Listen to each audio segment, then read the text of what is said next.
Hey guys, welcome back to Sparks and Recreation. Today we're doing van stuff. This van has 170,000 miles on it, and I finally run into my first somewhat major issue. And this video is going to explain to you how to fix it if you have the same one. This video has to deal with parasitic draw and killing the battery. I've seen this on all sorts of forums and nobody has figured it out. There's people that turn their cars in over lemon law more than actually fixing this issue, and I've never seen an actual fix for it on a single forum YouTube video, but I finally figured it out. So this is a 2017 Pacifica. This issue runs through the entire length of them producing them. I've even seen on one of the forums a guy with a 23 that had the same problem, and he ended up having to turn it into lemon law to get his money back.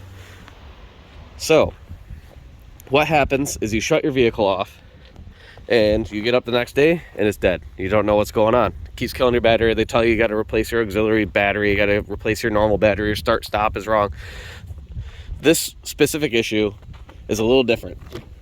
What this one does is when you shut the vehicle off, you let all your lights, everything shut off, and you're just sitting here. Eventually, all the screens will shut off like you've left the vehicle and you're going to let it sit overnight. What happens is about 30 seconds later, you hear a click from a solenoid in the rear, this lights up, and your dash lights come on. And it does this in cycle every 30 seconds. It just keeps going, and then it shuts off and going. If you've had this type of issue, they most likely told you that you need to replace this. That is not the case. We've been sitting in the vehicle, everything's off. Listen.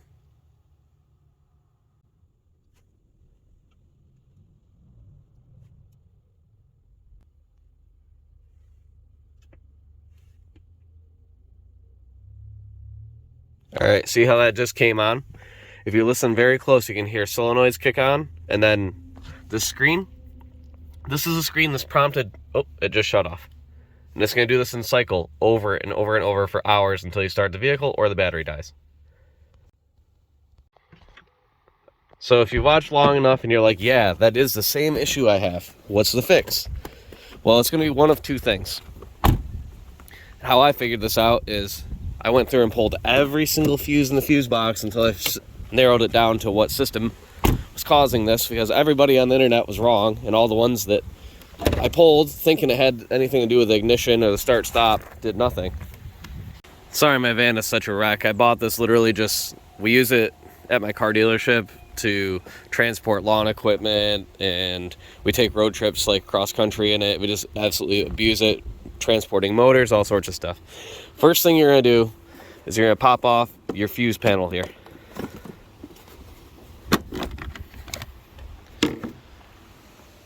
I individually went through every single one of these until I found the culprit.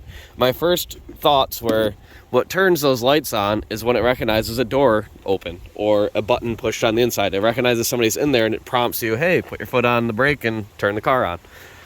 So I went right to where the door modules are, which are in here. These all control the power doors, which I pulled them all out and it made no difference, except there's one here labeled and it says F48 not populated. Not populated means it doesn't go to a specific relay or control module. Apparently Chrysler doesn't find a need to actually label it, but what it does is it runs to the power of the inside of this driver's rear door. So this issue can be any of these doors, but what I found specifically is power doors always have issues. This one gets used the most on our van. It might be the one on the other side that's causing it on your van. You'll just have to go through and find out which one is the not populated fuse for the passenger side rather than driver's. I know for sure 48 fuse is for the driver's side. As you see, everything works as it should. You would have no idea there's anything wrong. All the buttons work on the inside and outside. Door goes down. But if I undo that fuse, if I take this little guy out here,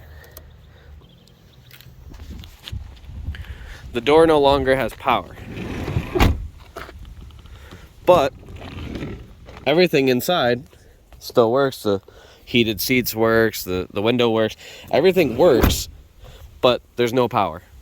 And it gets rid of this issue. If I get in the vehicle it shuts off, stays shut off. There's nothing triggering it. So what I found was, I'm about to fix it now, but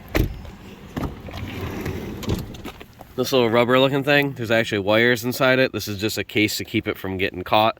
There's a broken wire in there. Somehow everything's still working, but it's like corroded and broken. That's the actual issue. So if you don't know how to fix this, pull the fuse. Your car won't die anymore. You just have to use the door the old-fashioned way. If you do know how to fix it, pull this apart, fix the wire, seal it up so it doesn't get corrosion in there, and then your problem will also be fixed. Hopefully this helps. Stop letting them charge you hundreds and hundreds of dollars for batteries and the shift controller and all that. It's literally as simple as that.